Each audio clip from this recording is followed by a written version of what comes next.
বিসমিল্লাহির রহমানির রহিম। একটি হাদিস শুনি, ইনশাআল্লাহ অনেক লাভ হবে।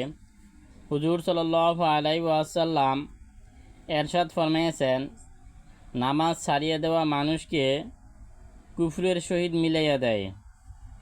অন্য অর্থে এরশাদ হইয়াছে যে, বান্দা এবং কুফরের মিলনের বস্তু একমাত্র নামাজ ছাড়িয়ে দেওয়া।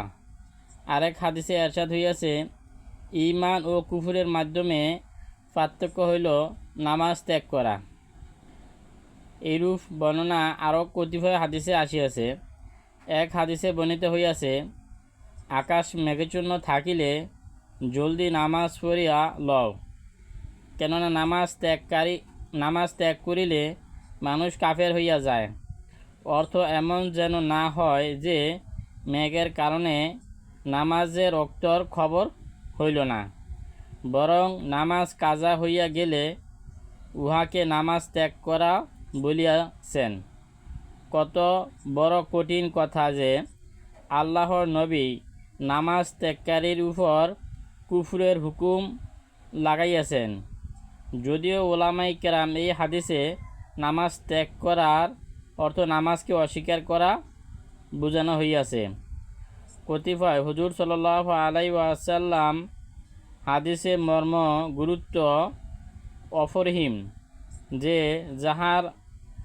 যাহার অন্তরে হুজুর সাল্লাল্লাহু আলাইহি ওয়াসাল্লামের আজমত ও মহাব্বত সামান্যতম অনুভূতি থাকিবে, সে ইহার মূল্য বুঝিতে পারিবে এবং তাহার নিকট ইহা অত্যন্ত মারাত্মক বলিয়া মনে হইবে।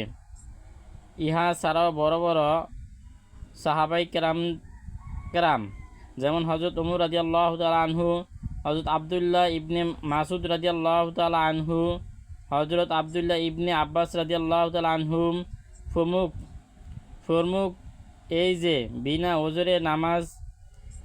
ওজরে জানিয়া শুনিয়া নামাজ ত্যাগকারী কাফের হইয়া যায়। ইমামগণের মধ্যে ইমাম আহমদ হাম্বল, ইবনে ইসহাক, ইবনে রওয়াহা,